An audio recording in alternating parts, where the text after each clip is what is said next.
народ, за Україну, за її долю, за честь і волю, за народ.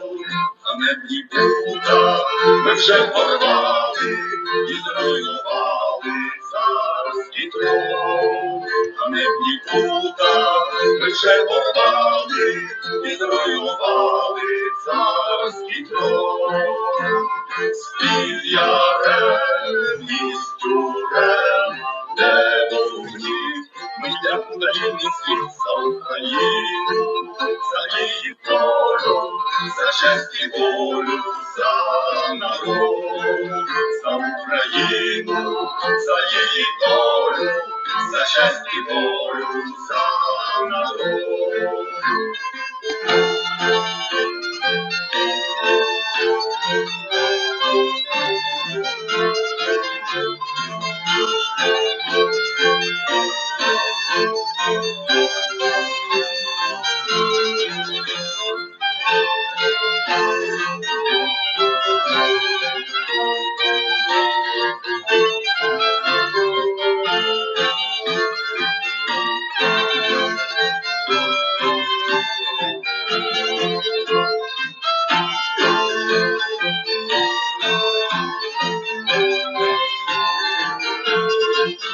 Україно, горіть ненько, тобі вірненько присягнем. Україно, горіть ненько, тобі вірненько присягнем. Серця кров і любов, все тобі віддати вороні за Україну, за її долю, за честь і волю, за народ, за Україну, за її долю, за честь і волю, за народ. Менше, браття, наш прапор має, і сонце сяє нам в очах. How you doing? Are you ready? Let me know you're ready. We want people to come here and get settled in.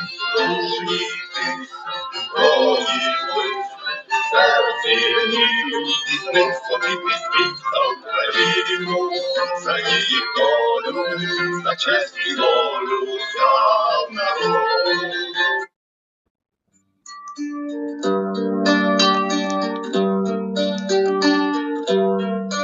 Як верба над ставком, як під стріхою обріз, як дівчина в садочку, як шматок, що відгриз.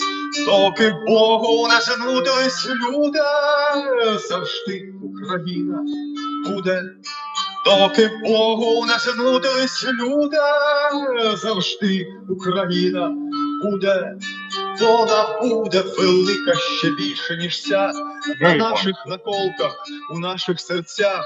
Попри смерть, небезпеки, облуди, попри всіх, попри все, вона буде. Попри смерть, небезпеки, облуди, попри всіх, попри все, вона буде. Як зоря над стернею, як Христос в небесах, як на свято свободи під прем'єром фугас. Знайде іроди, вішайтесь, юди, завжди Україна буде.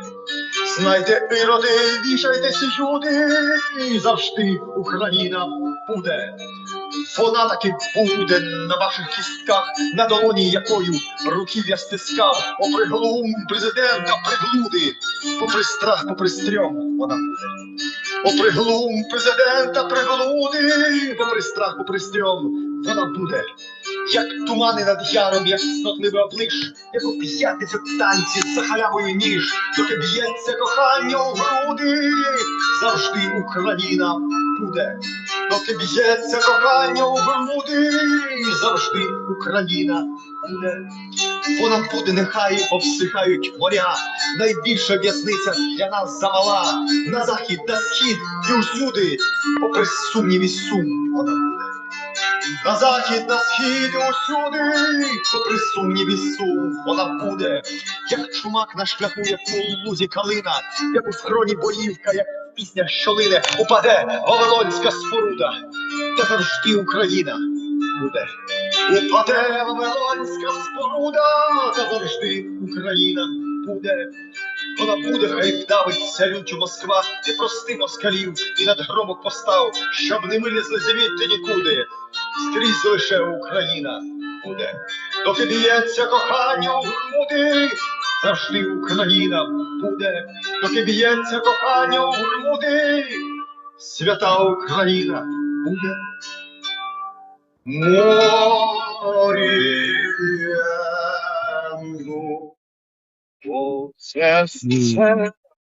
Тарас Kompanichenko. І завтра будемо бачити це культура з Тарасом і Kompanichenkom. So one of the things that's most important, I think, about being here is you got to know the culture. And I have these really wonderful gifts that have been given to me from my friends and family. Look at this beautiful copy of Kobzar, the poems of Taras Shevchenko. And then I have, of course, a second copy, which is the first book I ever purchased here, Kobzar. Boritesia poborte, vam bo pomahai. Fight and you shall win, and God will be with you. Shaun will join us in a minute. And then tomorrow I will be featuring some video I filmed of the musician you were just listening to. Taras Kompanichenko is one of our great Kobzars. And I have 4 concerts, I think, I filmed with him. The first time I saw Taras was at Roman Ratushny's funeral in June 2022. Roman was a Euromaidan activist and soldier killed in the first year of the war. And I knew the first time I saw Taras Kompanichenko, he was something otherworldly and profound. And our birthdays are only like this close away from each other. And he is the voice of not only Kobzar, but he's also the voice as a soldier Kobzar. So before Shaun joined us, I was playing some Taras Kompanichenko, our wonderful Kobzar bandurist, and yeah, so that's how things are. How's everything over there in Dnipro, my brother? And welcome. Vitayu, bro. Jak sprawy? Привет. Добрый. Good. England, 0 point. No. Yeah, cool, good. Not Oh, too for the bad. listeners, I didn't tell you the name of the song. So the song is called Zawжди Ukraina bude. So Zawжди means always, Ukraina, and bude will be. So always Ukraine will be. That's Taras Kompanichenko we were listening to at the beginning. And then, so tonight, my brother, we've had a very busy week. And this begins essentially our new joint venture on Fridays to do good reporting directly from Ukraine. And we made up a nice list of some things. So welcome. And how are you, brother? Good. We're just literally, I mean, I can't explain how we get a week's news each day. I mean, it's just been Right. an absolute crazy week. Even Yeah. now, you've got Lindsey Graham at the Munich Security Conference who's offering tomahawks and wants to kick Russia's ass. Then in America, just get onto a helicopter. Trump saying, Zelensky's got to come good with a peace deal and Russia wants a deal. You can't write this. Left leg's doing one thing and the right leg's doing another.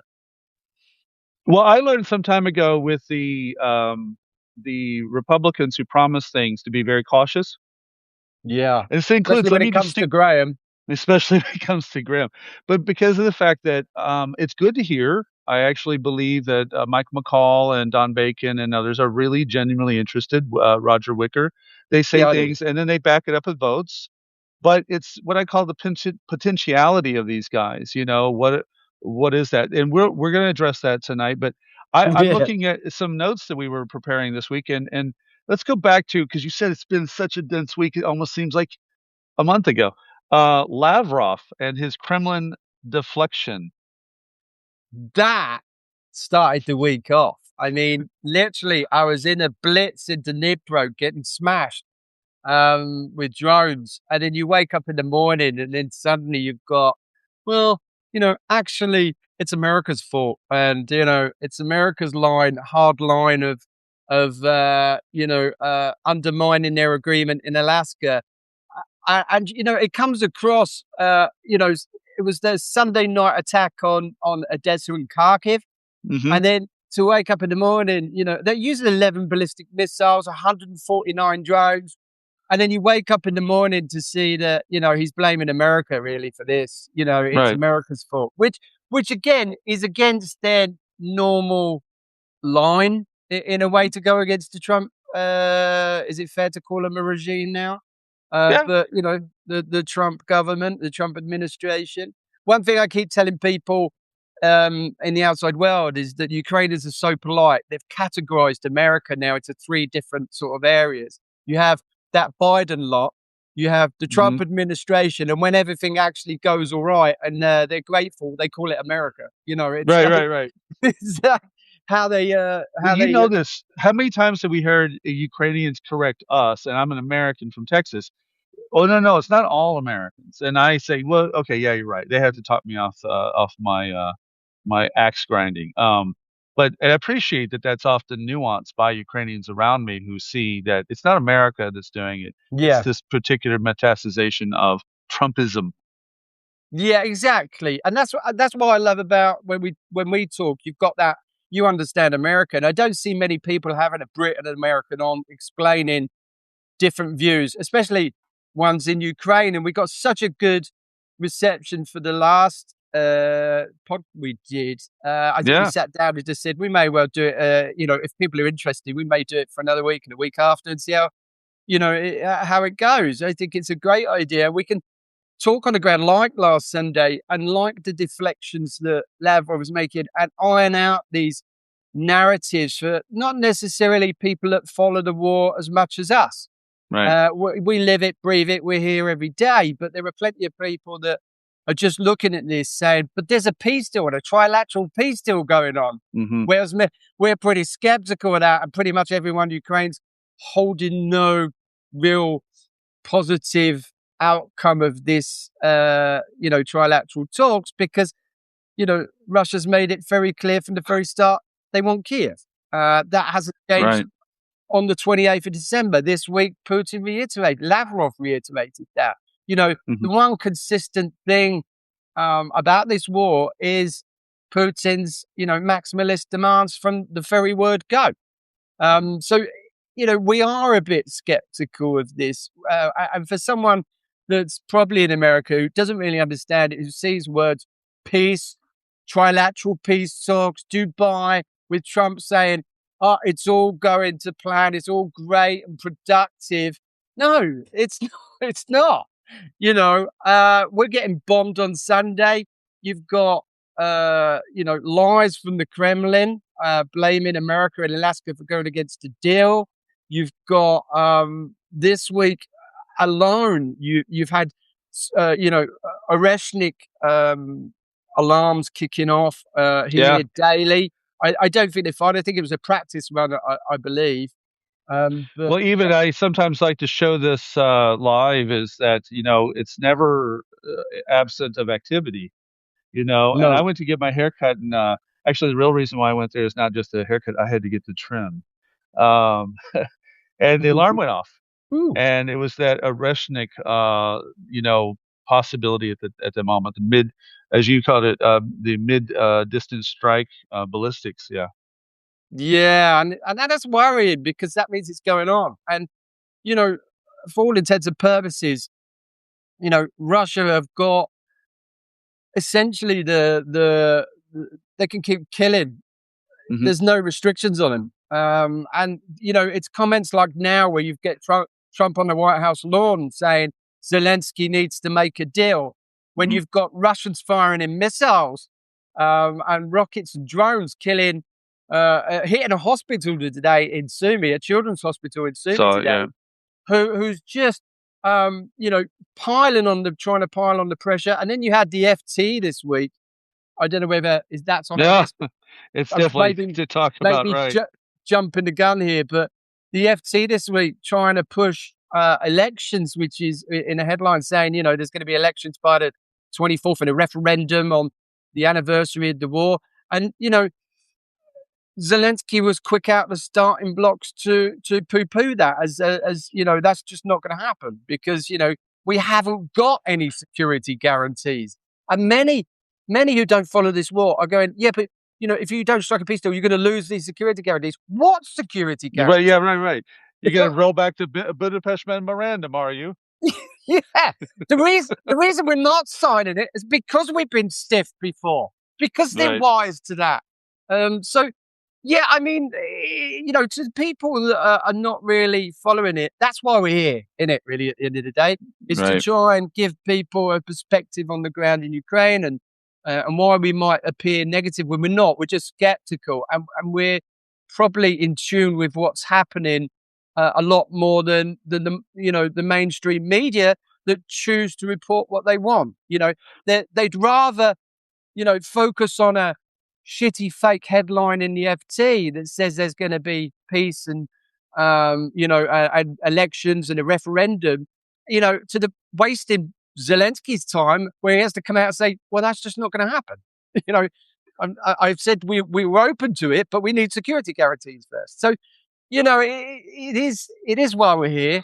But it's very disappointing. There's not been one bit of good news this week, other than today, where at the Munich Security Conference, Britain has offered to supply, air defense missiles, and Germany's signing military partnerships with Ukraine, which is great news.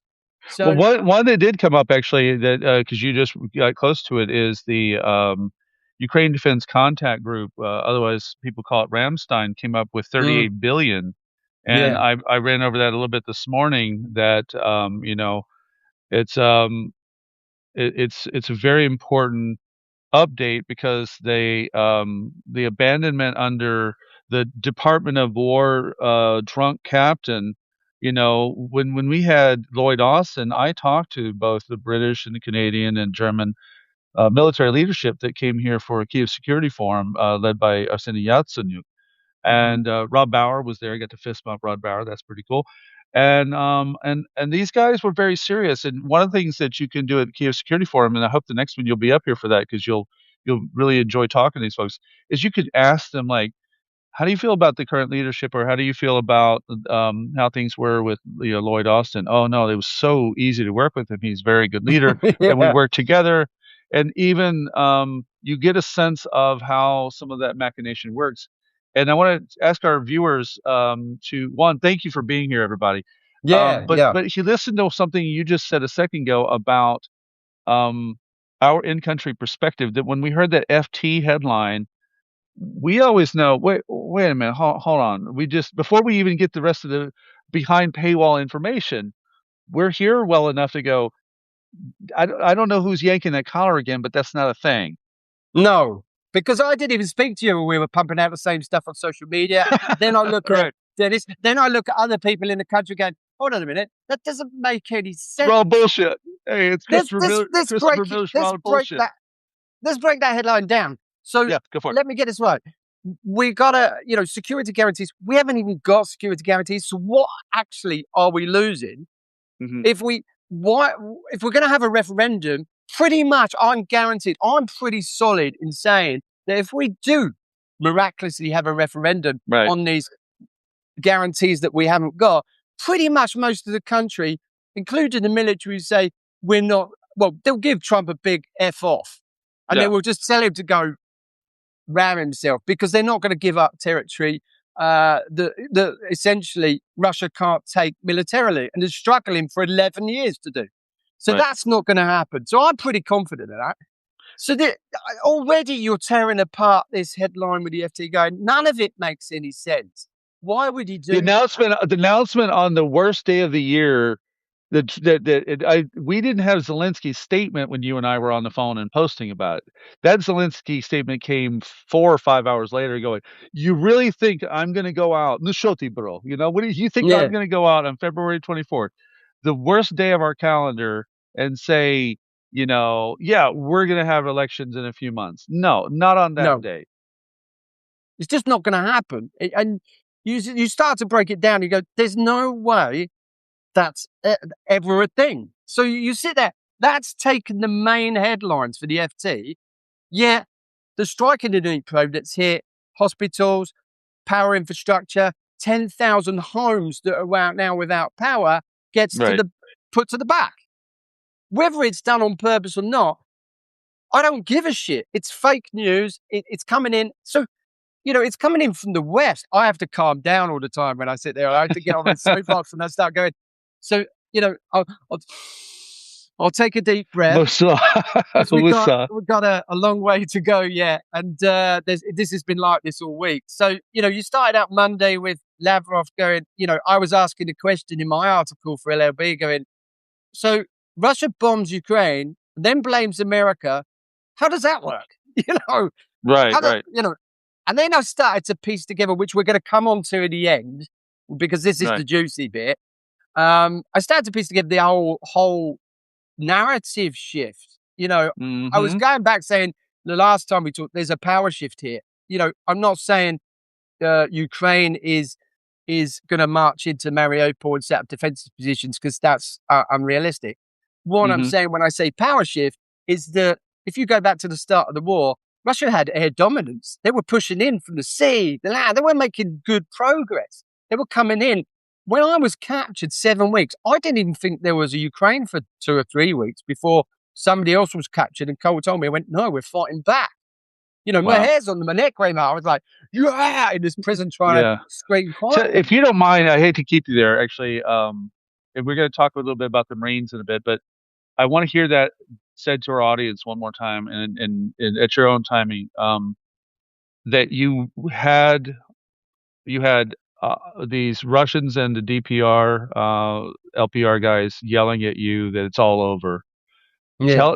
Remind them about what that was at that particular window, about this particular aspect, if you don't mind. No, that's fine. Well, initially, we'd got the order to break out of Mariupol. I think we can go back to that point. And, we knew that we were going to get to the encirclement was 200 kilometers deep, and we were going to break back and try and get back to Zaporizhia as best we could to friendly lines. It didn't work out like that. So when I was captured about 2 hours outside of Mariupol trying to break out, that's when, you've got an idea over the last 7 weeks that everything was going at that speed. You got to think on the 24th Feb, they came across the border. Within a week, they'd reached Mariupol. We spent 6 weeks defending Mariupol. They'd encircled it, come round, 200 kilometer encirclement. So you're thinking everything's going at speed. And then you're captured. And then suddenly you're put into this resistance sort of mode where then people want information from you. I'm telling you, feeding you filtered information they want you to think is happening.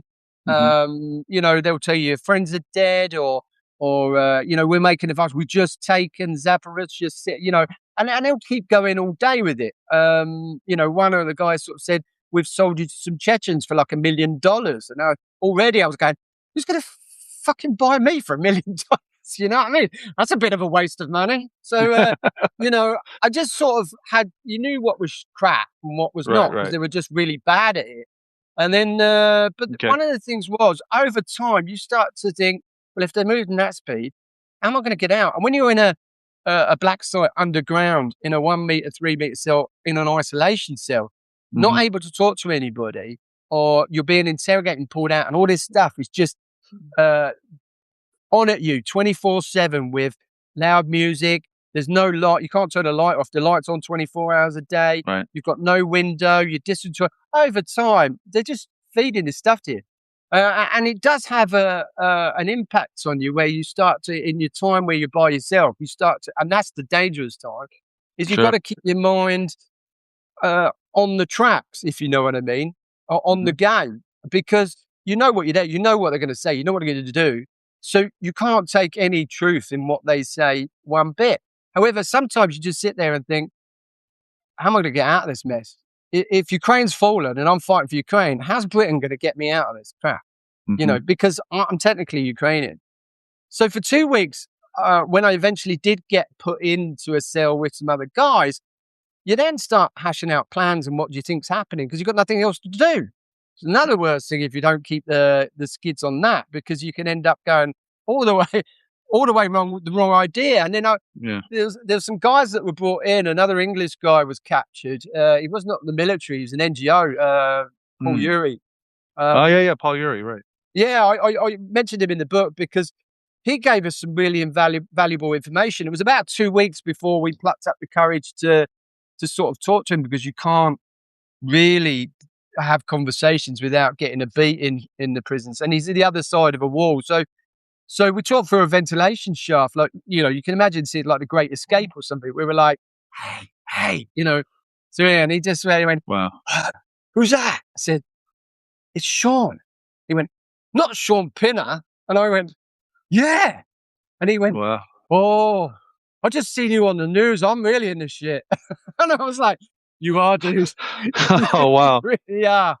He said, I said, Amazing. what news do you know? And he went, he said, your family's really upset, but they are hoping to get you out. And he really did come with some nice information. I wasn't interested in that, to be honest. I was like, no, what do you know about the war? And he was like, no, Ukraine's fighting back. He said, no, there's guys coming across the border, thousands of them, foreigners coming across. They just sunk the Moskva. And I went, you kidding? And How did that feel? How does that feel? Because I know all of us on the outside. I mean, I have 3 T-shirts that have, Disco for Corbel Idinachui written on it. And how did that feel when you heard that they had basically taken out a major, ship, or major enough? Well, the 2 weeks we got really low, thinking that, we're never going to be exchanged because there's no government to exchange us. So when he came in, we were elated for days, weeks, probably. And there's a camera focusing in the cell 24/7, and you're not allowed to make a noise. But when he told us that, the guy I was in the cell with, Vlad, spoke a bit of English and he understood. And we did like Marceau silent cheering in the cell with our back to the camera going, trying to keep as quiet as we could, because we realized that, look, I got goosebumps, look. Yeah. We realized we were still in the fight, and we had a country that was fighting back. So this was really a critical time for, when your morale goes down, this brought us straight back up. And you're like that all the way through Captivity anyway. But it was ecstatic. Unfortunately, unfortunately, Paul Yuri never made it out of alive out of the prison. Yeah, you can read about that.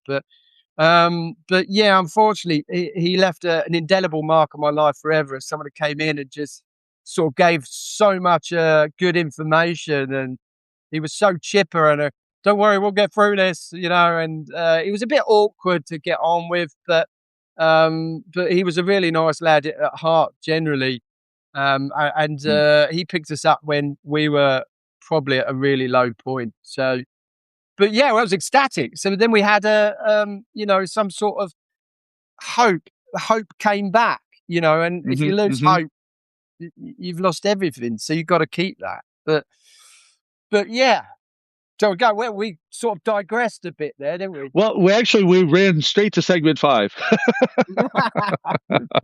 about the Mariupol and 501 Battalion, which we'll come back to. Yeah. I mean, while we're on the topic, we've gone through. We can be there. So I for the viewers, I had mentioned this in my conversation with Brian Krim that I had as a journalist.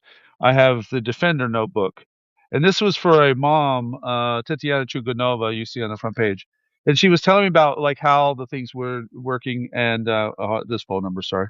And these were the different families I was meeting in that first part of the full scale invasion. And actually, Shaun, here's your release date information handwritten into the journal.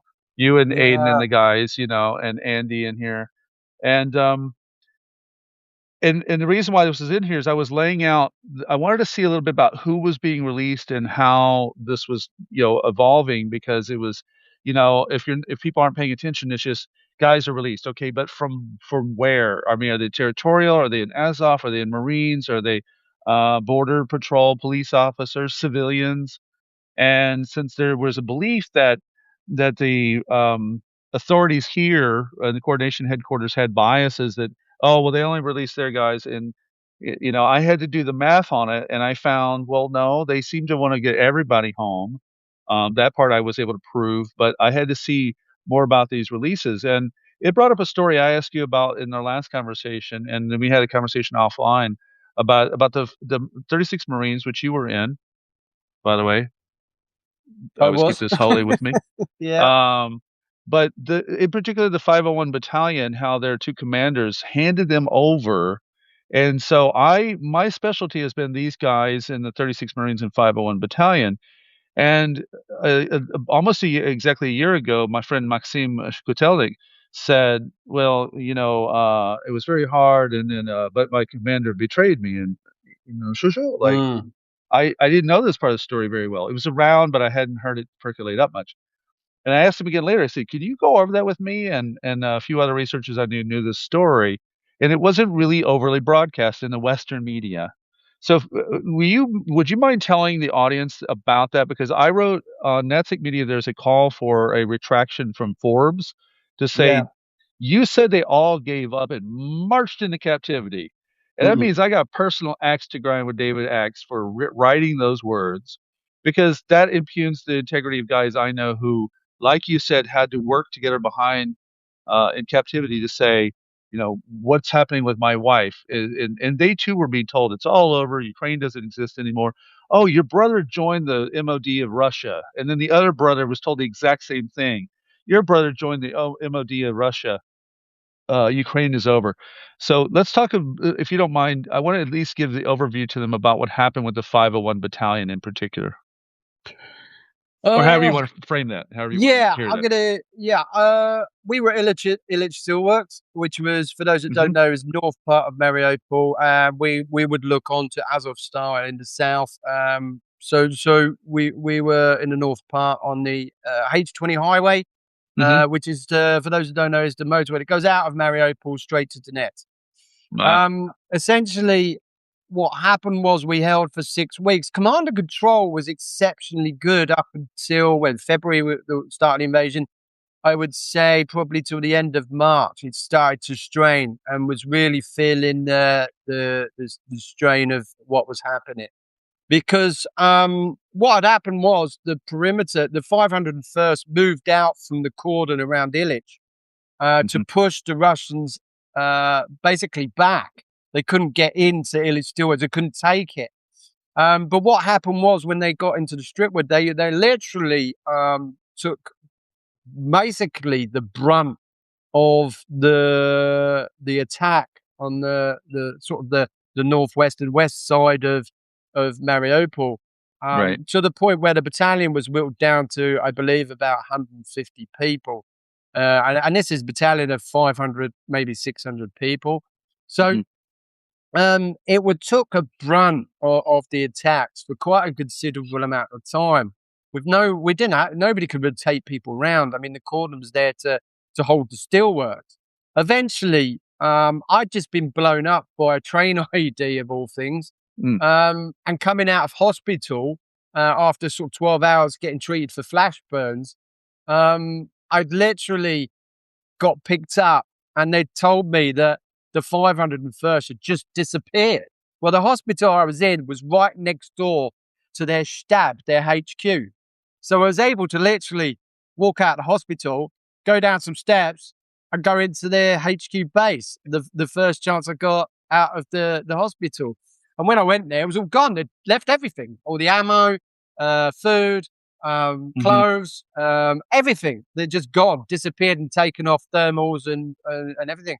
I couldn't believe it. This is like guys had just deserted and left and not even told anybody they were going. And I was there the night they left, through the night, and in the morning they weren't there to do radio checks. They'd gone, disappeared.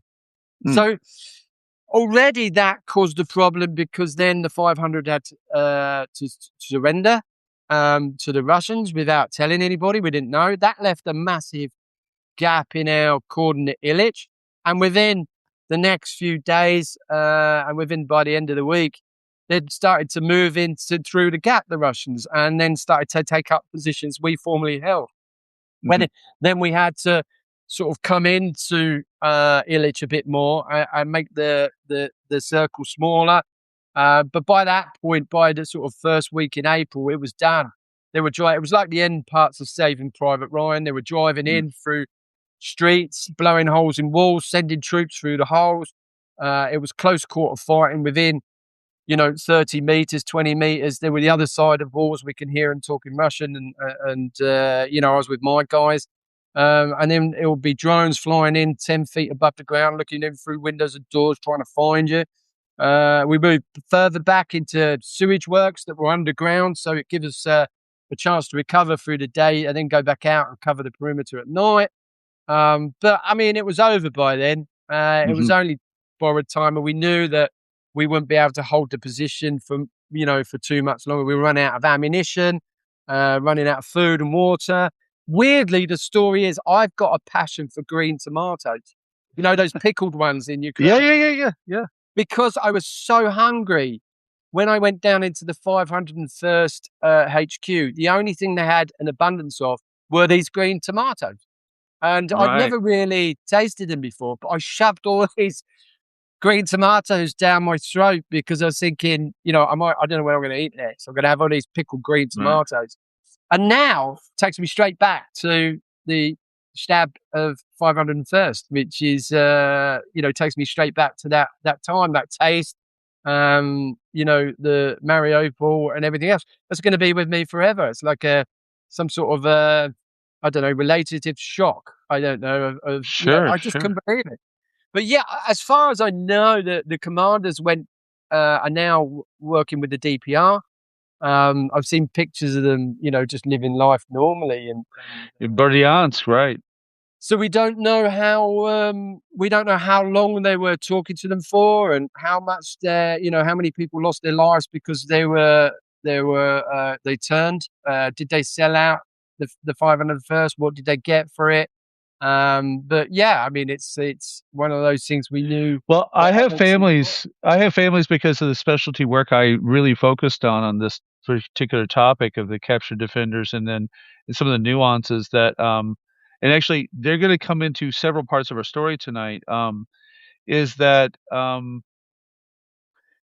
one, there's some people who said, well, they caused my guys to get captured, and there's some shitting on them from other families who had been told certain things that were without contradiction yet. The wives I knew and mothers I knew in the 501 circle, both 36 Marines and 501 circle around the 501, said nothing for the first couple years about how they had to work twice as hard to get acknowledged, to get aid as defender families. And it wasn't until well after that when Maxim told me, what happened. I went to some of the other wives in the 501. And like this last week, we had Ruslan Kurtmaleyev released, and I've known his wife since my first rally. And then I got told, oh, yeah, it was difficult. And my first reaction that I didn't say what I felt was, why didn't you tell me? But they didn't think to tell. Like it's between them and the coordination headquarters of them and the government. But it was really twice as hard in those families to get the support because their guys were impugned at the integrity level. And now they've come home in the last year. More of the 501 have come home. I know 7 of them personally and physically hung out with them. And then about another 10 that I communicate on a regular basis and Instagram. And I won't choke up because I've restored my ability to not choke up on this, but it's really an incredible feeling to wake up on Instagram the other day and have Ruslan, who just came home a week ago, liking the photos I did of him and his wife, like the posters they made of him. And he's like, like him and then thank you. And it's like, bro, like, of course, man. And how are you? And we're here for you. And there's a whole world for you. And I know that they don't know that, this whole reliving the life, but having that first contact with the guys and saying, I love you. I was there for these guys, and you guys were there. A lot of our viewers are longtime supporters of this. And they had to relearn their lives, but then they get to learn what their wives went through, their moms went through while they were in captivity. It's a lot. Yeah. Like I said, it wasn't the guys. It's the head shed. Some of the top tier officers just defected. The guys fought valiantly. Sold them out. Sold them out. Some guys actually openly rebelled. I know the guys I've talked to, there were a couple that said we were ready to blow his fucking brains out. Yeah. I mean, there was some hard rebellion that was happening. Yeah. There was some other guys that are trying to negotiate their way out. They knew that we were surrounded. One of the hardest things to do when you're in encirclement is to keep people positive and keep fighting. And, it is exceptionally hard. My team and my platoon didn't give up. We were certainly trying to get back to friendly lines. It never entered our minds to turn, or I'm a Brit. Why am I, as if I'm going to do, what I'm going to do? I can't even pass as a Ukrainian. I'm like, I don't speak Russian or Ukrainian. I speak with a London accent still, it's like, it's a bit, I was always going to go, even if on my own I was going to go. I wasn't going to stay and surrender. Just, I just not going to happen. So, it's a difficult one. Especially with families the other side, and I'm not making any justification for someone that's treacherous and who does defect. However, this goes to show the incestuous relationship of Russia and Ukraine over the years. 60% of Russia's connected to Ukraine in some way. So, they know what's going on. This is the bit where Ukrainians don't call this a Putin vanity war. Russia knows what's going on, and you're going, yeah, they do, because there's a lot of people connected to sorry, my computer's doing some random stuff. There's a lot of people connected to Ukraine in some sort of way, So it's a bizarre set of circumstances. It's a lot of pressure. I mean, certainly the POWs are interviewed because they want leverage on people that might be in Ukraine that can go and torch vehicles or blow up recruitment offices, certainly they will use that to blackmail families and say, if you don't do this, we're going to kill your son. We've got him, and that goes on, So even to the point where Andy, who I was captured with, they sent ransom notes to his family, including his kids, because they were on his phone. He got captured with his phone. They sent threatening messages. They said I think it was 20,000 euros to this bank card, sent the bank card and sent it to all his contact list on his phone. Mm-hmm. If you don't do that, we're going to kill him. That's what Russians do. And Russia had done this. One of my great friends who's a special forces medic, when I met him just before the full-scale invasion started, and he says, they are savages. The things they do, you should see. Like, for instance, one time, they killed one of our guys. It's nothing we can do about it. And then they take the phone and they call his daughter and said, "Here's what your daddy did at work today." Like, what a fucking dick. Like a savage monster orc dick. Like it traumatizing the child. It's systemic. So it's systemic. The standard operating procedure of orcs. Yeah, it's torture. It's electrocution in the ears, electrocutions on your fingers. It's cattle prods. It's I was stabbed in the leg, and then you saw the pictures. I won't go into it. I was stabbed. It was like 60 kilo by the time I got to trial. I wasn't eating anything. So, I was talking to Dylan, or he was having a cell talk, and it was like swap to you then, mate. Just trying to bit of incel bragging. Oh, I was waterboarding. Really? Tell me about what happened. I said, well, I was put in this contraption, and my head was trapped in this bucket, and every time I didn't give them the answer they wanted, the water rose until the point I was like, my head was under this water. And then I spoke to Paul Uri. I said, what happened to you then? He said, they hung me on a hook for 12 hours. I couldn't feel my flipping legs. Wow. And I was like, Jesus Christ. And then this Azov guy came in and said, nothing, mate. He said, they put ball clips on a Tapik and then electrocuted him on his testicles with 2 paper ball clips attached to his testicles. Yeah. And I was like, oh, man. It's like, and that gallows humor kicks in. You just start laughing when, because you're all in the same stuff. And it's like, no, you win, mate. It's like, I don't, no, that didn't happen to me. So I'm quite, it could always be worse at the end of the day, even though I got stabbed in the leg, and I got a nice 3-inch knife wound scar in my leg. So, it can be worse. And you've got to have that attitude in captivity, that it could be worse. And, it's not just what they do to you; it's what they do to the other guys. You could be only as tough as and to the women, you can only be as tough as what they're going to do to your buddy in the other room. Yeah, exactly. Yeah, and you are going to break. There's nothing you can really tell them. You're not going to. As we had touched on before, torture is not used how people generally perceive torture to be used. It's not like James Bond where they, tell us where your friends are, tell me where the microfilm is, or I'm going to electrocute you. They're going to electrocute you anyway. Right. Whether you tell them or not. If their line of questioning is, have you seen Elvis? Right. You're going to go, yeah, he's my dad. Yeah. Like, you're going to do it. You're going to say everything. It's just not like that. What torture is really good at doing is getting you to admit to places you've never been and things you haven't done.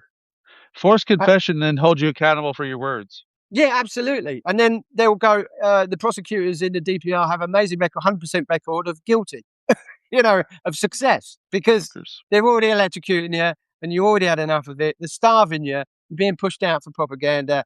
By the end of it, you're just going, yeah, I'm a Nazi mercenary terrorist. It's not going to stop the electrocution, Yeah. And that's what I have the Stepan Bandera box set. gold letter edition. Yeah. Right.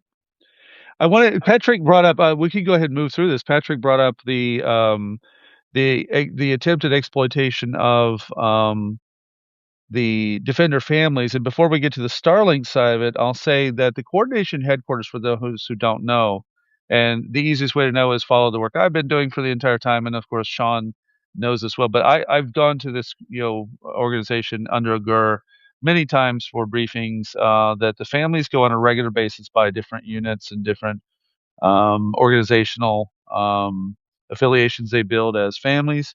And they're warned on a regular basis from nearly the beginning. Be very careful about saying things because the enemy is always looking for an exploitation. And of course, the families get a little cynical because, like, I want to advocate for my guy. Why are you telling me not to say anything? But both were true. There was evidence all along the way for the last several years of the attempted exploitation of the family's vulnerabilities. Everything from, hire a lawyer and we'll go to Moscow and get your guy. Not happening. Nemozhna. Civilians, maybe. Civilians with children access, there are some small successes, but not under POW category. That did not happen. But this last week, it actually got really interested, which ties back to the Lavrov part. And that's like, what was the title of today's show to get us here? Yeah, the Soviet playbook. Have you tried turning it off and on? Right. 404 is the Kremlin on. The shutdown of Starlink, and let's walk from there into kind of what happened later. Well, as I touched on earlier, the narrative's changed. It's gone from really bombastic, outlandish, from RT to general propaganda. It's always been about, we're making advances, we're going to take Kyiv, we're making successes, and we're doing extremely well. Everything's, the most common one is, it's all going to plan, and the meme or the little clips, the montage of all the heads of Russia going, we'll be in there in 3 days, we'll be marching down Christiatic, blah, blah, blah. We've had this for two or 3 years, of we're making progress, blah, blah, blah, blah. Now you're getting a different look, not just the way the messages, the viewers are watched and keep an eye on this now. You'll see a different way that they're projecting the media now. It's more preparing the Russians for consolidation, disappointment. You got to remember, Putin's promised and annexed. He promised Kyiv and annexed more territory than he holds. Now he's trying to just barter Donbass that he's been trying to spend 11 years trying to take. Now they're at the realization that after nearly 1.3 million casualties, they're just not going to do it. The last 2 months have seen over 30,000 Russian casualties per month, which is more than they're recruiting for the first time. And they want to get 50,000 Russian casualties every month. Now you're starting to see Ukrainian narratives and propaganda coming through now. Both sides have propaganda, let's be honest. Sure. You're now starting to see a change in, which is what I refer to as the power shift, which changed quite a while back, which was, if you go back to the start of war, we were on a defensive footing. Russia had air superiority. I would say if you 100%, Russia had probably 90% swing at that time on the pendulum. They were coming in, they were making good progress. over time, that's gone back to probably 50-50 now, where it's a stalemate. It's not a stalemate. I keep telling people it's not. Anything can happen. Technological advance, someone breaks through, economic, Russia's economy could collapse, Ukraine's economy could collapse. So it's not stagnating. It's a different war now that's still unfolding. And at 4 years, it's taken 4 years to get to a point where Russia is now at a point where it's now struggling financially, economically, and to the point now, I would say, where a large part of the Russian mill bloggers are seeing this and challenging it. Even like last week, a guy in parliament was challenging this, saying, we're not going to win. And that's escalated even further now in the fact that, Putin is now pushing a propaganda agenda that's now on damage and limitation, trying to push false villages that they're taking, Pokrovsk, Kupiansk. The whole propaganda message is changing. It's now fighting fires. It's now selling lies. Propaganda only works where there's an element of truth in what you're saying, an alternative reality to something that's happening around. What you've got now is just damn right lies that even the Russians can see. You've got Kalashnikov is saying this. You've got Igor Girkin is now posting from prison. This is just ridiculous. But this is not new. Remember, you had Prigozhin doing the same thing. He got to 200 kilometers from Moscow, saying Gerasimov. And then you have to look at the age of the actual, the Russian cabinet. Gerasimov, 70? Right. 75. Lavrov, Putin's 70, 72 or something. You've got Lavrov, 75. They're all old age pensioners. Now you look at Fedorov in his, 30s. Zelensky, 48. Budanov, 39. This is the old versus the new. So what you've got basically is a cabinet, a Russian, I could nearly call it the Politburo. Right. You've got a Soviet doctrine, Russian leadership that's now doing what it does. It's now panicking. And the only thing it thinks it can do is sort of reduce the size of the audience. And what does it do? It's now stopping WhatsApp, Telegram. Telegram is one of Russia's biggest apps. Yeah. You use it in the military. Yeah. Ukraine, you saw yourself, everybody in Ukraine used Telegram. It was never Signal or WhatsApp. It was Telegram. Yeah. Everybody used Telegram. U vas je Telegram, tak? U vas je Telegram, tak? No. So, this is massive. So what it's doing, and I've been saying for 6 months, they've been taking little bites. Now they've hit Google, WhatsApp, Twitter's already banned, Discord banned. All Western apps are now, you can probably get out with a VPN, but they're jammed and reduced. That's right. And then you had this week, just before that, Elon stopped Russia using Starlink. So what did they have to do after that? Which brings us to a really important part of today's story. Well, the irony, good sir, is that Russia is just slags off the West, calling us decadent, satanic, we're independent Russia. What we've realized this week is the whole Russia system works on Western tech. It's deeply embarrassing for Putin this week, deeply embarrassing for a Russian military that's been hollowed out by the very government that's running this invasion. It has no gear, no comms. And you're the soldier. I'm just a journalist. What would I know? How important are comms to victory? Sorry, I didn't get it. You're the soldier. I'm a civilian. How important are comms to victory? Well, you're sort of, a bit. You're not just a journalist. so signals. I just listened to an interview today where a Russian mill blogger was just saying that, he was holding praise to the signalers because now their whole hopes rely upon them. Good luck with that. Right. Because they are trying to work workarounds. And you know more about what's going on with napalm and the you can probably talk about that better than me. Yeah, if you may run to that part. So yeah. So I have had a long time admiration of Inform Napalm and the previously known as the Ukrainian Cyber Alliance. It's actually changed a little bit because of the components, but the 256 Cyber Battalion released yesterday a report showing that they were able to get Russians to give up.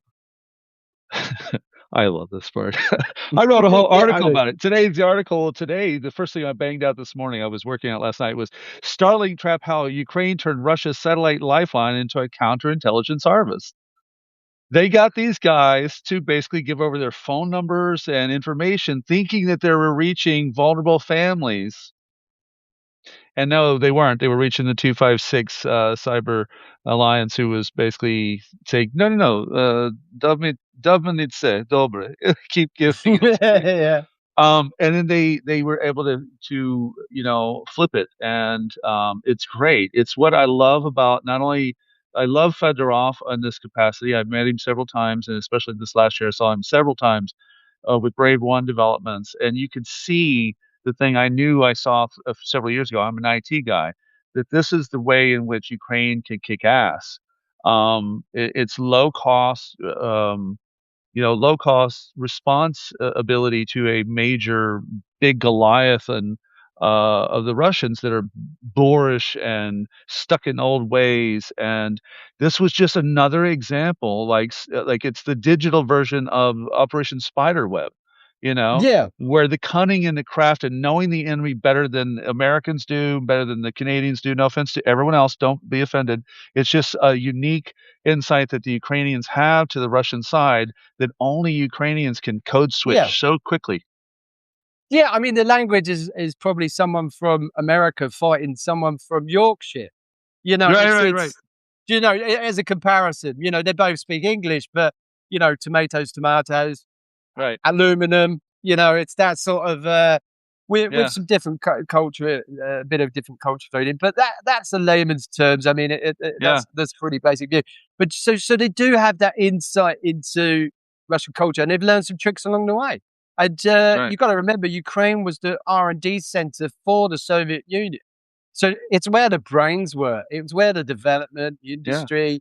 Active measures was not. Active measures was not practiced only by the Russian side of the USSR. It was practiced by all the former satellite countries and the Ukrainians. And so, who knows that playbook? Ukrainians know that playbook. Ukrainians, and then they picked up some new tricks from the American friends and the Brits. So, it's they've got. I certainly, when I was in captivity, the Russians were shit scared of the SBU. I could ring MI6 in the UK. But when I said I want to ring my wife, they went, no, you can't ring her in Ukraine. Mm-hmm. I was like, why not? It was like, you could see them going, no, they'll track our phones. It's some of the interviews we had were quite open, and quite an insight into sort of the spy world in that respect, because the FSB were running the show, and you could tell the difference. They had all the good gear, the nice watches, and they had the respect of the Donetsk version of the FSB, the MGB. So it was very much a lesson there. I mean, I pride myself that I got through captivity, and they didn't really know who I was, the training I'd had. I was just a poor guy that fell in love, which was a cover story they built. I fell in love and fought for my country because I was married to a Ukrainian. They didn't know my army background or they what I'd done. They found out I worked with Azov as an instructor for 2 years. There wasn't much I could do with that, but I came out with all my fingers and my digits, which is a success. Yeah, God bless you. So it's more than some. So at the end of the day, I mean, it is where Russia is at the moment. They're struggling. They're not winning. Far from it. And Zelensky's right. They're not. We've been saying it for a good year now. Things have changed. There's been a power shift. There's a massive power shift. Whether we've got our problems, as you know, we have our problems, and we don't know if we have enough infantry, how much support we're going to have. But I bet you now all this is coming to light that Trump comes to the rescue again. It's just Trump happened to us. has one aspect I hope will keep kicking in, which is, and some of the guys around him, they want to be on the winning team.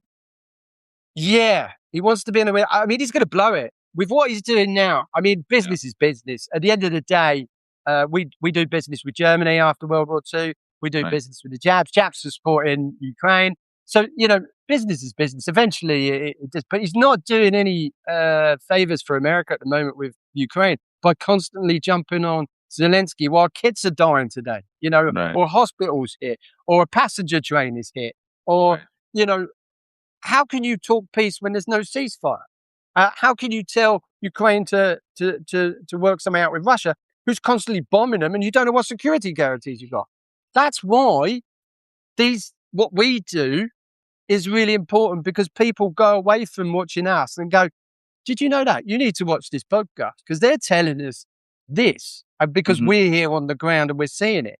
We don't. If there are problems with Ukraine, I'm quite happy. I'm quite vocal about mobilization. I don't get arrested for it, or I got stopped twice this week. It was very interesting. I went to meet with one of the heroes of Ukraine, and about helping Americans who have been fighting here and have injuries and other needs, and the fact that the VA in America doesn't take care of that when it comes to this. And then you and I mentioned that the similar thing happens to was it NHS is the system in Britain? Yeah.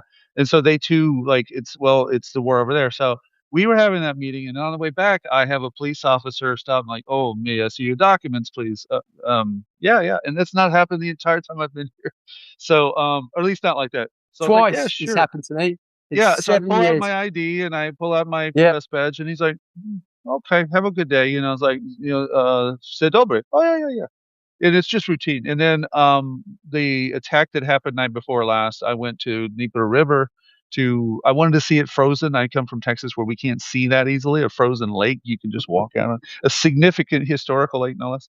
And for obvious reasons, someone being around the river, especially we have the battle happens across the river all the time. Stop and go, "Oh, what are you doing?" "Oh, я журналист, але я живу тут недалеко там." And okay, and okay, have a good day. And the attention is very high, at a constant rate, to make sure that infiltrators, collaborators, people up to no good are observed. And I think that's important for people abroad to understand, is that it is a serious situation, always, always. And martial law is a serious thing. But you and I talked about, we feel different here. By living here, we have a sense of what it is. And I know, for instance, when people say Tetsika on television, and you get these little clips of the mobilization guys and having a clash, and then the propagandists weaponize it. I've been there when it turned into absolutely fucking nothing. And I've been there when one time that when it did turn into a little bit of something, not worth video, but there was some tension. The reason is the other guy was actually in the army, and he just happens to have a little time off, and he's in civies. So he's like, "Hey man, look, I'm in the fucking military." "Yeah, but we're doing that." "Yeah, but I'm in the fucking military, asshole." So glad, and he gets tense. And if someone's like, "Ooh, I got a video clip," guess what? Within about 5 minutes, you would have not even noticed something happened once they had a little calmer talk, because what you get captured in video is not what gets reflected here. And the term for that in logical fallacies is called spotlight fallacy. Is to take one little thing there and blow up all of it around there. And you and I live here. Part of what we have to do for our audience abroad is to give context to those things that happen. Okay, one of those things is really important, is what you just said. 7 years, I've been stopped twice by the military police. I've shown them my ID. One of them just joked and said, "Do you want a contract?" It's like, no, thank you. Yeah. But the concept of things, I do Yeah, travel. talk. Like, okay, yeah, I want to There fight. I want to are help you out. overzealous people. I'm not going to ignore you, Tina. I've had friends that have been basically dragged to the recruitment office who were working for charities. It does happen. I'm not going to tell you, but certainly I live in one of the biggest cities, in the third biggest city in Ukraine, travel all around Ukraine, and I'm military fighting age, and I don't get really stopped very often at all. So that doesn't happen. Then you've got to weigh up who, like you said, are you stopping someone and are you dragging him out because he's AWOL or because he's tried to leave the country? Is it border patrol that's grabbed him trying to cross the border? You don't know that when you're watching a video that this Right. isn't someone who's, committed assault or trying to, gone AWOL from his battalion, which you would do the same thing in the UK. You would do the same thing you would take them back and then deal with it at the processing centre. At some point, you've got to remember, 18 to 22-year-olds can leave the country freely. That's right. They're not held here. There's just Right. a ban on men leaving the country because they're at war because Russia's invaded. This is a fine age about, and they're now saying that if you do a year's contract, you can if you fulfill your year's contract with the military, you can defer it afterwards. Right. These policies can be changed. Russia, you get no choice. There's no police complaints commission. There's no, I'll just go to my ombudsman and challenge this. Right. I've interviewed them in the Russian POW camps in the west of Ukraine. They just tell you, I don't get a chance, pal. I'm a farmer. If they tell me I've got to go, I've got to go. Otherwise I'm going to go to prison. And you've seen Russian prisons, haven't you? Yeah, I have. Yeah. So, your life expectancy is going to be 5 years. You'll be going to probably in Russia, if you don't go to get called up for the service, you'll probably end up going to prison, then going to a worse unit like a Storm's Air unit, and then having to go to one of those units and start charging Ukrainian positions and all those drones. So, essentially, stealth mobilization's going on. That's a new one today. That's now Hamish Tibetan-Gordon's just wrote a great article about that and what we can expect now from the closure and the insular closure and the repression that's now going to go on in Russia to stop or spy on the negative comments that are already outlawed by Putin. So the reason he wants to go to those apps is, as the founder of Telegram just tweeted this week, is because they want control, they want transparency, and they want to see what you're watching. So even he said that this week, and he's Russian, right? So yeah. So, and you said this on the phone the other day. You talked about how the whole thing will shift. It's really going to shift to full mobilization, and you said the panic kicks in. There's three things I said would happen. One was about a year and a half ago. I was saying technically Russia's economy can collapse, and we could walk into the occupied territories without a shot being fired. I was getting laughed at, even on Talk TV. They were like, "Yeah, that's never going to happen." You fast forward to now, and everyone's going, "Well, that could happen." Right. It's because we see it. Right. We live it every day. We see what's going on. So exactly. It's happening. Another one is I was saying that there'll be a communications iron curtain, which we've talked about. It started with a lot with what was going on with the Western apps, and then it was Twitter was banned, and then eventually I think the foresight is it's going to go to complete communication shutdown with the occupied territories to stop. Because the paranoia is setting in now in Russia. Well, speaking of paranoia, one of the things I have on the list here, I said we're going to start doing a regular report on. And tonight I'm just going to introduce it as a way we do things, and I'll keep doing because I have full segments. I have a 20,000 word article I finished today after the publishing 4 other ones. But I've worked on this one for a long time. It's the partisan warfare. And back in October 2023, I wrote a series of articles, and I stopped on one. So the first one was the captured mayors, Holoprastan story of Alexander Babich. And Holoprastan is a small town on temporarily occupied side of Kherson. And Alexander Babich was set up by MP guy named Alexei Kovalev. And Alexei Kovalev basically had an arrangement where, I'm just looking into the town. I'm not working with the enemy. I just have to look out for the people. I'm bringing humanitarian aid.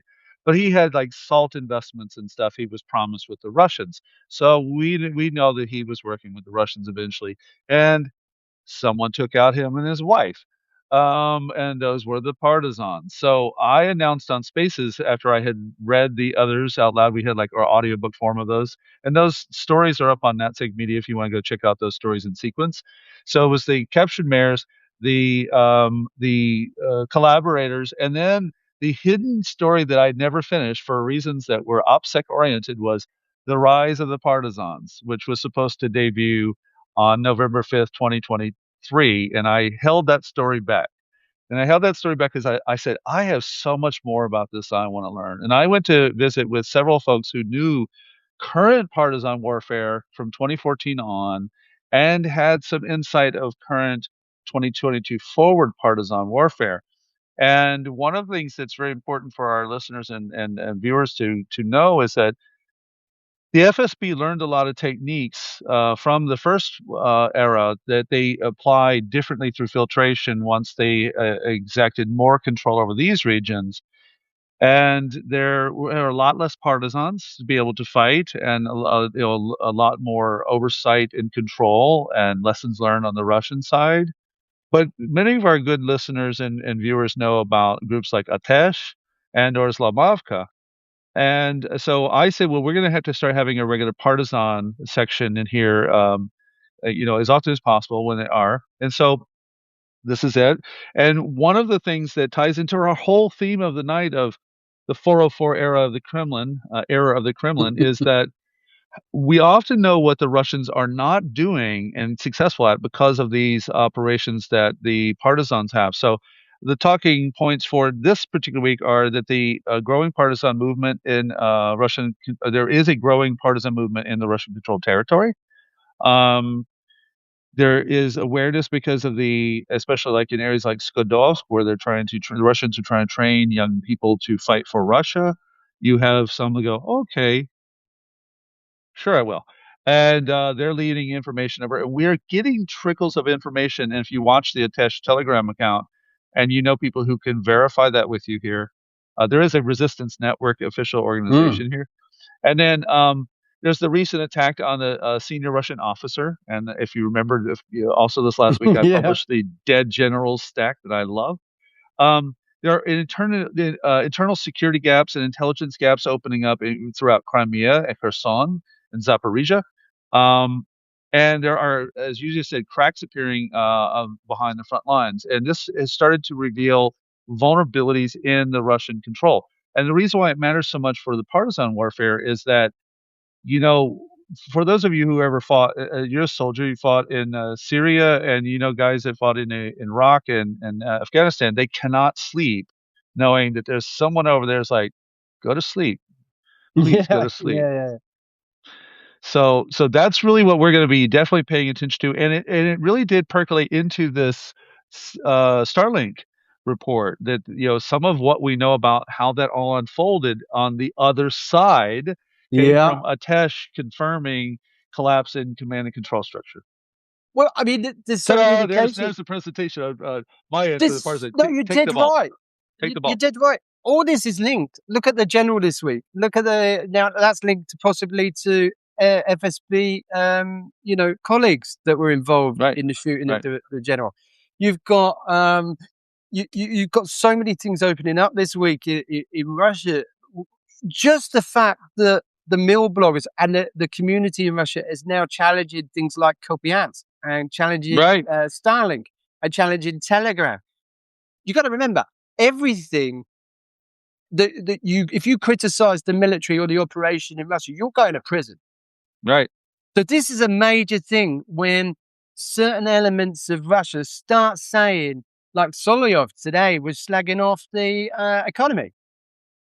This is getting rippling. This is getting more and more. And this is why you're now seeing a raiding in of social media. This is why. It's nothing to do. It's certainly to do with security. If they were confident, they wouldn't have to. It's certainly to do with security. Can't argue with that one. Especially if you're Putin, you want to rein it all in.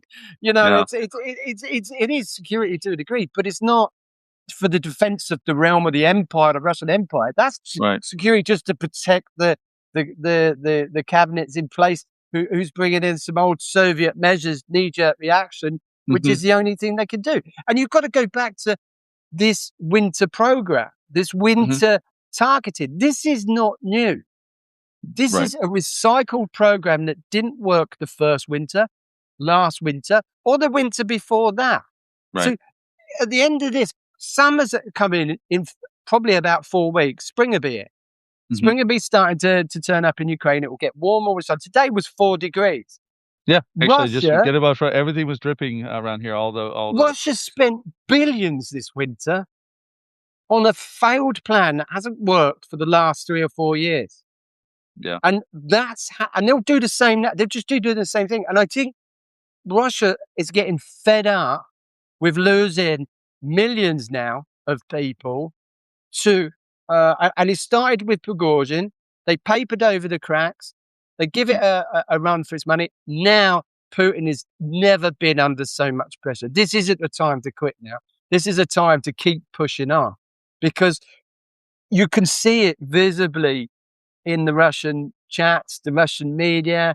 You can see people getting really upset. And the oligarchs are the guys that run the country.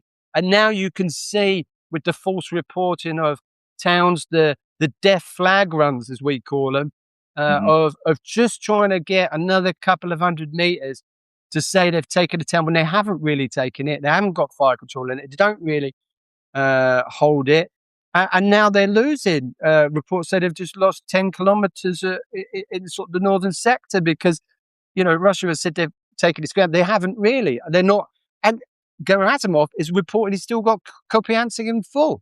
And we're watching it live time on the telly with Zelensky popping down there, going, nope, that's not happened. Right. That is massive red flags. Or if you live next to Russia, as long as you've been here, that is a massive red flag, because opening line, when I was in captivity, people knew in Russia when it was bullshit. They really did. And I used the Makivka at that time. Right. When I got to Makivka prison in about June, of 2022, there was no artillery fire and nothing happening. By the time September came round, Ukraine had got within 4 kilometers of the prison, or firing artillery rounds into the prison, and we thought we were going to get liberated because they got to within 4 kilometers and started using mortars.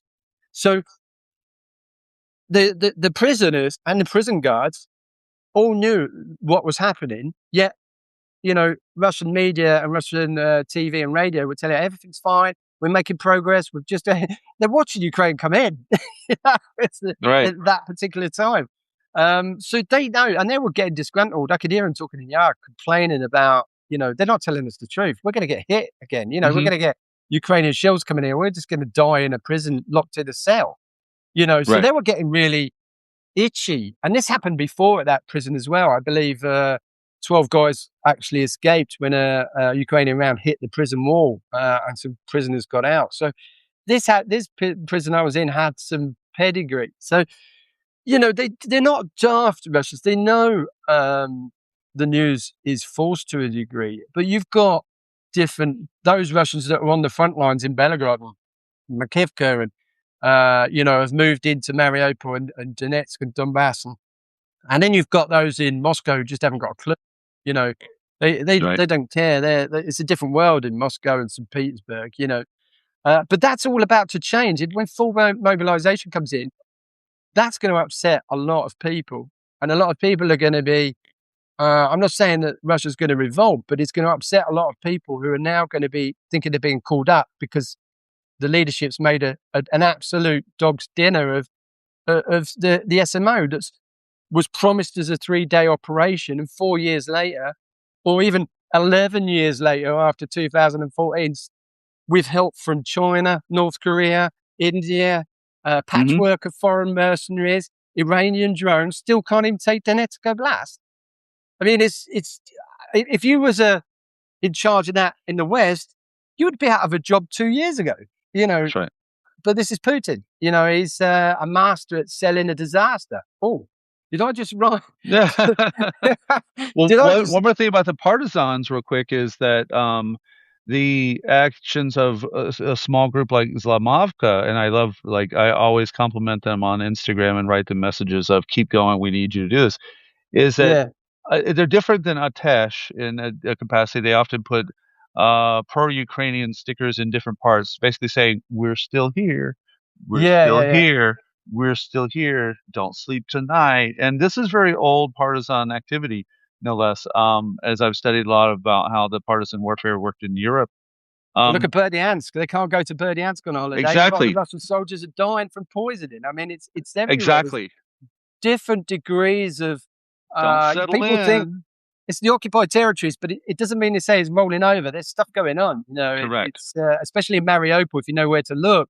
They're quite busy around there, hitting the railway tracks and the substations. And you think all those targets that go in, how many generals have died in the Ukraine side? It's just not many.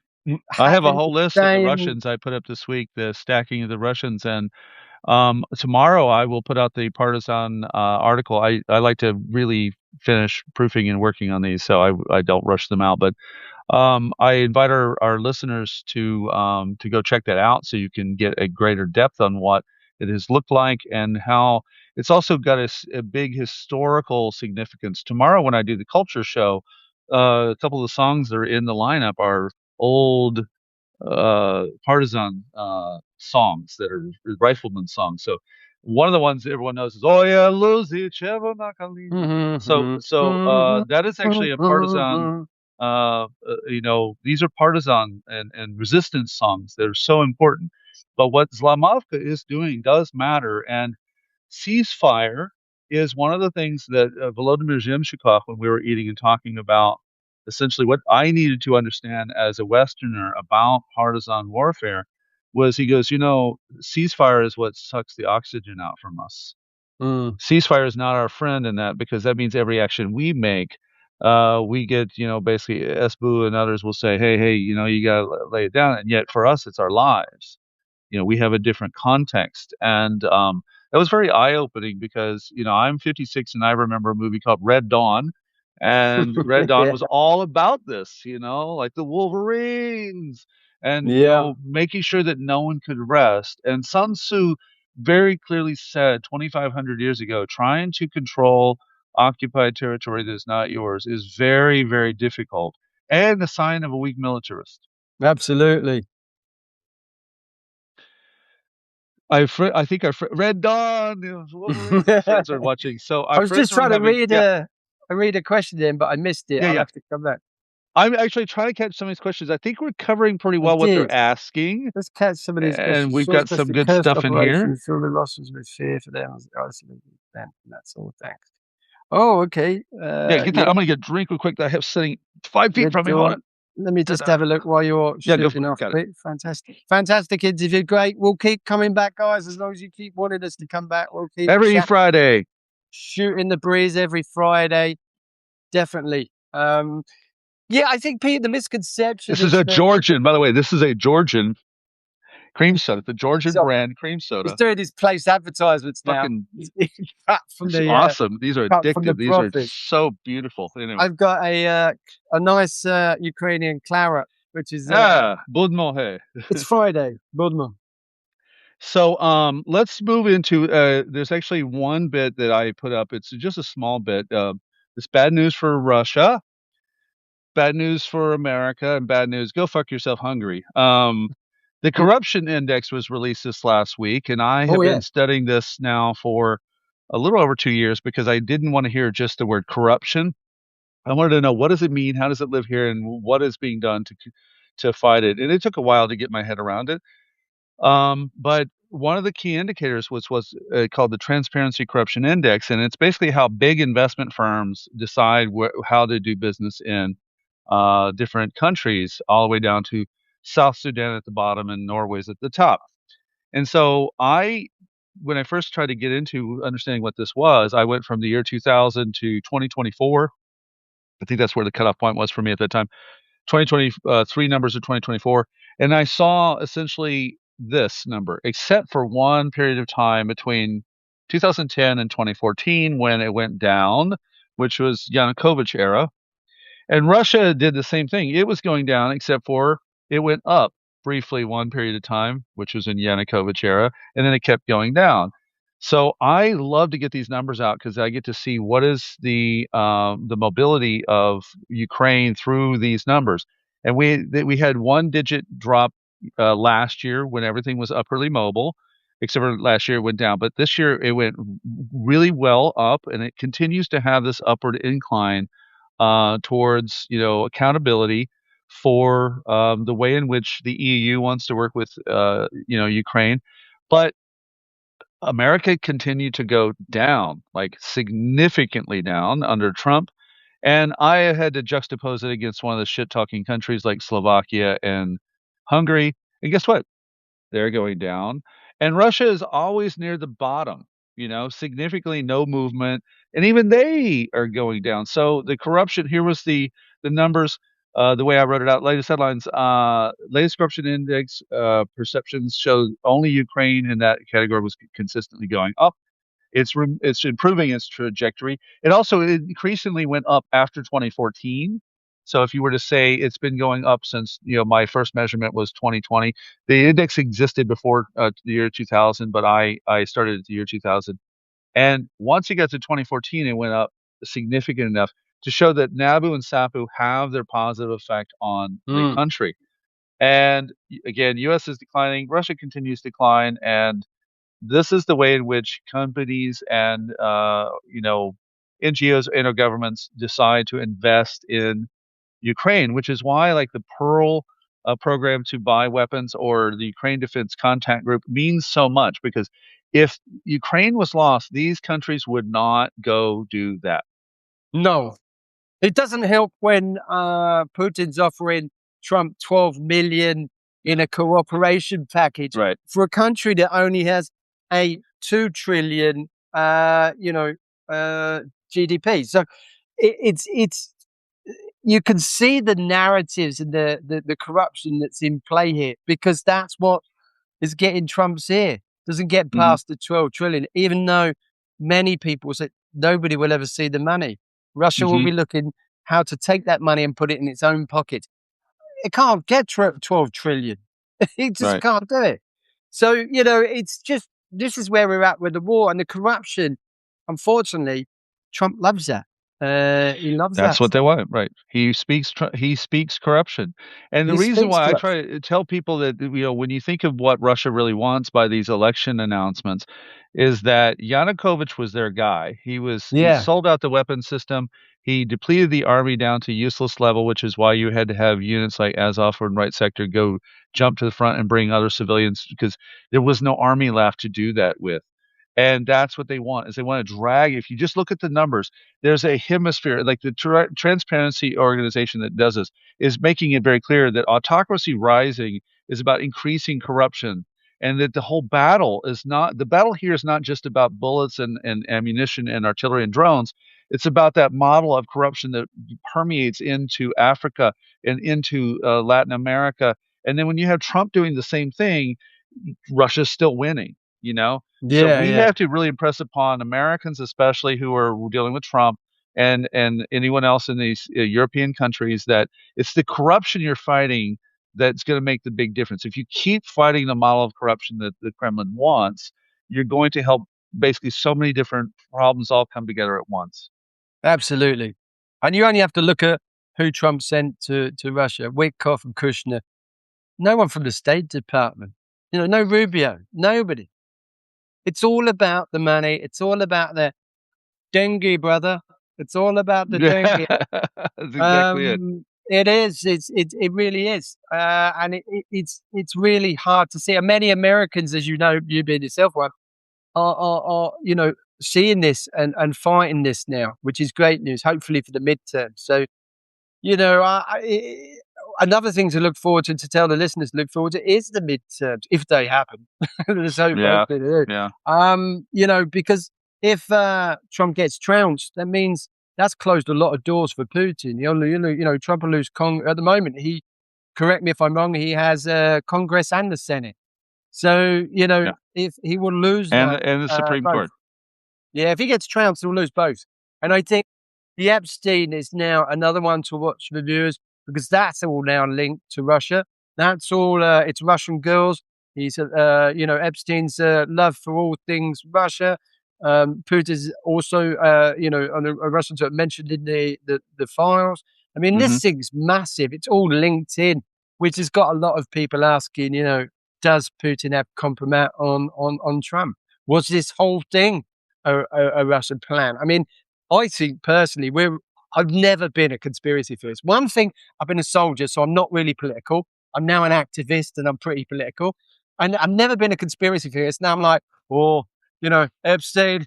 It's all maybe Right. some those nuts guys were right. There is this island with where the rich go to play, and it's all coming out. So you're just sitting there. I hate to say these are people's lives, So Right. I don't want to. But I am sitting there with popcorn, going, "Who are they going to pull out next?" We Right. had this in the UK with the I can't Right. remember the name of it now, with the investigation to Jimmy Savile, and I mean heads are starting to roll in Europe now with the Epstein problems, and Yeah, still America's like King slow on Charles is this. currently throwing his own brother under the bus, saying, "I'll cooperate with the law enforcement to help make this." Absolutely. Yeah. I mean, they're ahead And they were starting to so go, quiet it's about it going to for so come. long. It drove all of us nuts. Like, really, can't you just at least throw Andrew under the bus? Andrew is like so. Oh, you know how British, how the British royalty is treated. Like, like you can't even ding them. And But now the Dow's under 50,000 now, so we can ask about the islands. We can do that now. oh God, Good old Pam Bondi. Fan Bondi and the children. But I'll tell you, the S&P, he is the greatest president of all time, and the SP is just rolling. Look at the stock markets. Yeah, look at the stock market. The other news, I updated my Tulsi Gabbard story about the whistleblower to say now we know that it related to Kushner after the Wall Street Journal, and having Kushner and Witkoff trying to do this shadow diplomacy, all unofficial and illegal, by the way. And go back, and I wrote about that too. Witkoff is not official, and if you don't believe that I know what I'm talking about, go back to the founders. They had 4 major scandals in the Federalist Paper years that were exactly this. When everyone had their own diplomat running around Europe playing games and corruption, no less. And that's why we have an appointments clause. So Witkoff, there is no magic emissary. We can honor it as such, and then he gets that magic power. But he has no magic power. He is unofficial. His operations are actually illegal, and they have no effect unless we give them lending of agreement. And it brings us to one of the things you had in here was about the U.S. support for Ukraine, real numbers, Don Bacon, and American backing. Oh, I've forgotten about that. What were we talking about? Claims and counterclaims about U.S. support level. We kind of touched a little bit about it. Actual numbers, we political kind of touched a context, bit about that. while U.S. backing matters more than headlines suggest. So the fact that, like with the Pearl program and the Ukraine Defense Contract Group passing, Europe coming up with the money does bring back to the side of Trump that we did see in the first Trump era, where the only time he showed up was like, there's oil, in Ukraine.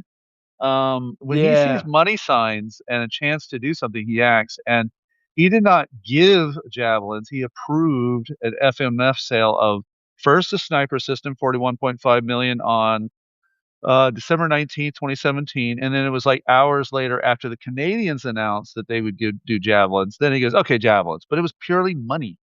They weren't thinking strategically. So I think that we have with the Pearl program and the amount of money, $38 billion approved of by the Ukraine Defense Contract Group, that we're going to see at least some bite in America to say, yeah, take the money and sell the weapons. Yeah, absolutely. I mean, you're talking. I mean, we touched on it earlier again with Lindsey Graham at the Munich. Right. Gary Comfort saying he wants to give tomahawks and he wants to hit Russians in there. I mean, that's just Lindsey Graham garbage again. And at exactly the same time, Trump's on the lawn saying, Zelensky needs to make a deal. It's like everything that Graham's saying on the, how the killer sanctions go, Lindsey Graham. Right. We're still waiting for those. It's like that for me, when that came about, got the most skeptical of us going, well, maybe Trump has changed. Maybe if we get these killer sanctions come in, it was back on it. Trump's back on it again. And whenever Putin gets in trouble, Trump seems to come to the rescue. And it's just getting more and more now, more pressure being put on Zelensky. I can't see there being peace this year. I just can't. I don't know how it feasibly can happen. There's so much whitewashing of Russian atrocities at the moment. Look at the Olympics. We haven't touched on that yet. That's where we're at, actually. I have it right up on the screen. One of the biggest stories this week was, the poor guy, his helmet, remembering all those. I just met Yaroslava Moguch, the high jumper. This Christmas, she came down. She was teaching. I saw that the picture. kids Yeah, the right. athletics track. She was I was saying, and I was working, and I did a piece about the amount of athletes that have been killed and training centers that have been destroyed in Ukraine. You all right? You got a bomb? We got something going off. Go ahead. Yeah, so we did a piece about that. How many community centres and athletics tracks and sports facilities that have been destroyed by the Russians? I can't remember the figures off the top of my head, but it's a lot. And Right. the amount of athletes that have been killed because of Russia's invasion. It's horrendous that the IOC have made a political decision to allow Russians to compete in the first place, which means they've already made a political decision before you even. Well, that was my article today. The juxtaposition I placed was that the decision, and I think appropriate decision, to ban Russia from competing, except for the unnamed country participants, which basically they get to compete, but they don't do it in the name of Russia, which is whatever. That's a political decision itself. So they made it a political decision, but there's nothing inherently political about showing other athletes that were killed. It didn't ask you to do anything other than recognize that they had been killed. And if you don't mind, do you mind I have the list of the names on those helmets? It's actually in my article. Yeah.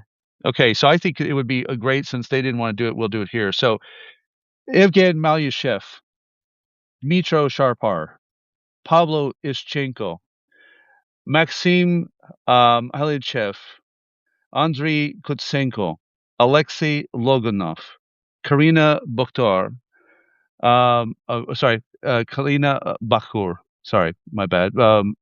Kickboxer.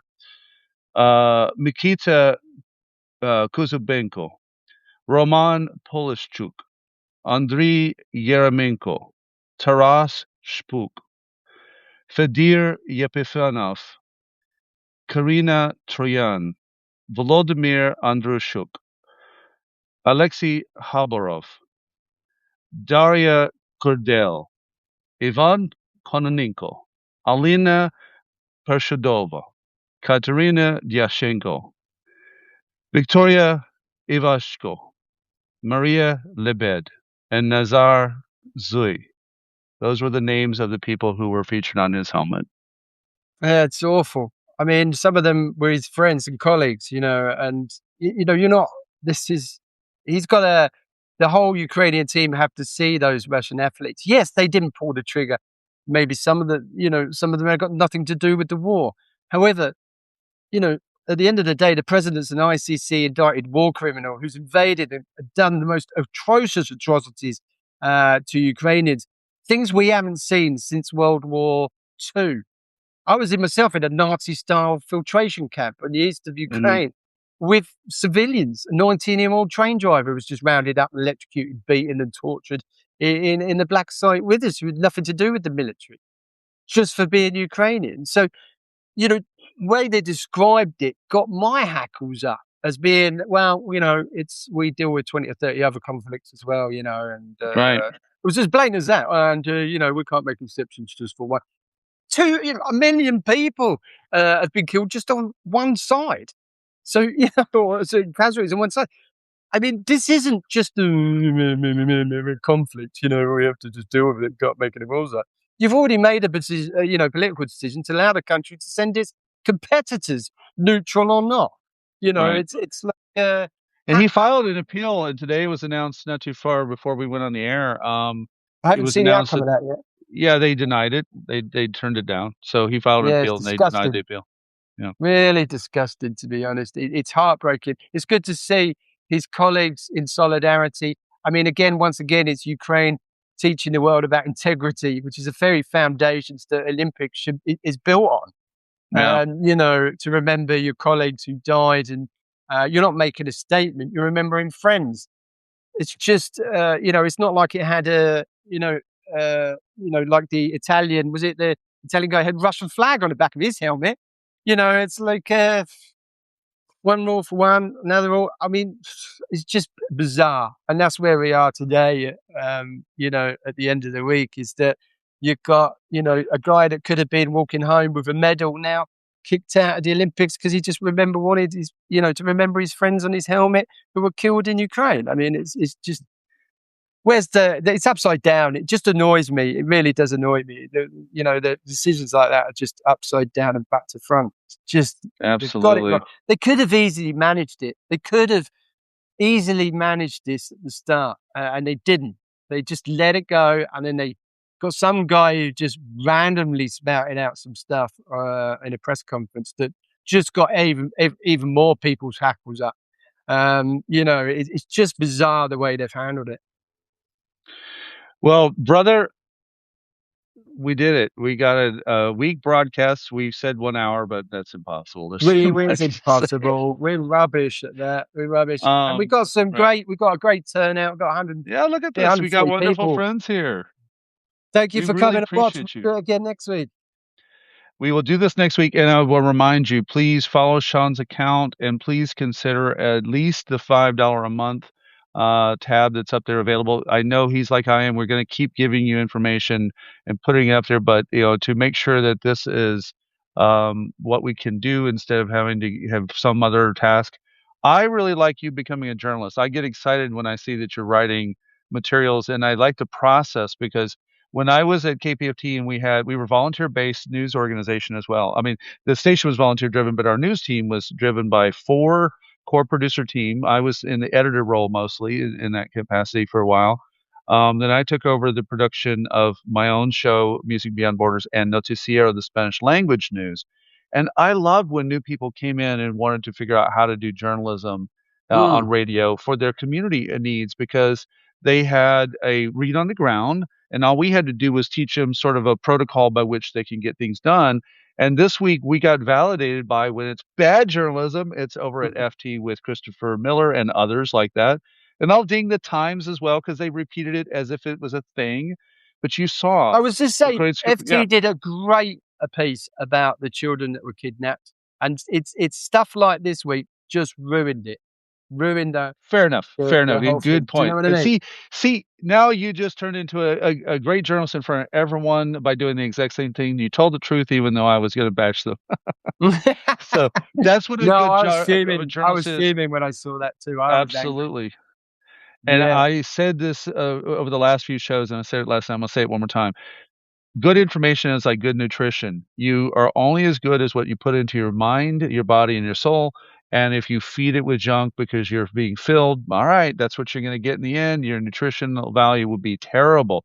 Empty starches, empty non-nutrients, and lack of hydrates when you're filling up your body. And now you don't have to deal with that if you take the time to find out what's really going on. So follow Shaun's account. You can, of course, follow the one I'm doing, and we will come back this time next week to do all again with who knows what happens between them. It's crazy, isn't it? We won't we will have plenty to talk about. We're doing that. Yeah, we actually had to develop a method by which we're going to put these things together, and it'll get even better. And then tomorrow night I will be doing about, like right now it's 10:28. I'll start about 10 o'clock doing the weekly culture show, and I will feature music from Taras Kompanichenko and my friend Alexander Honcharенko, who plays Lira, and a few other bits to really get you warmed up for something I plan on continuing to do all throughout 2026. And so thank you for joining tonight. And we will leave with some Taras Kompanichenko bringing us out into how this all works. Everybody. Like what really makes us happy. Thank you. Slava Ukraini, Героям слава. І пиздець Російської Федерації. Thank you. Cheers.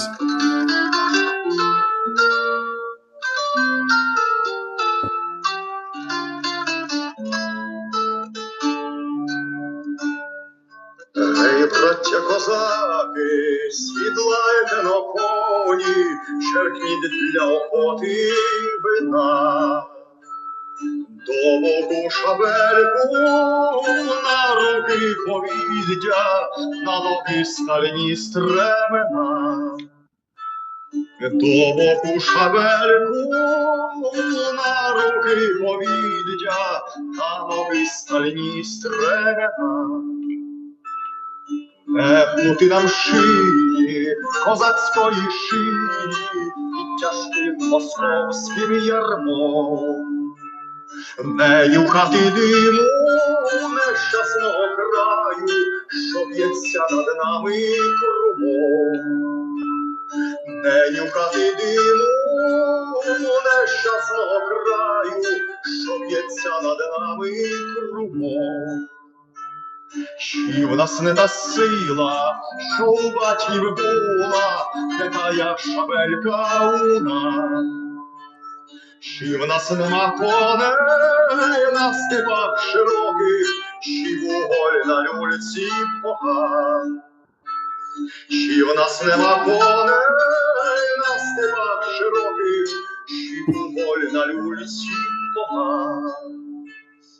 Нехай наші коні на чистому полі тріпнуться і враз заіржать. Нехай наші браття, молоді козаки, на чисте, як поле, біжать.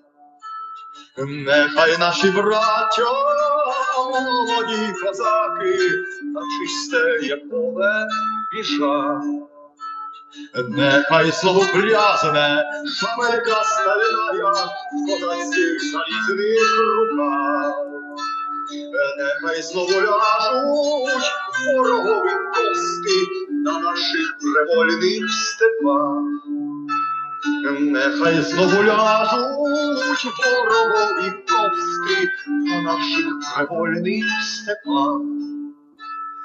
А люлька-бурулька горить не вгасає, паліть вражі стани кругом. Нехай ворог знає, повік не гадає, знущатися над козаком. Нехай ворог знає, повік не гадає, знущатися над козаком. Thank you, everyone, for joining us tonight. We'll see you tomorrow.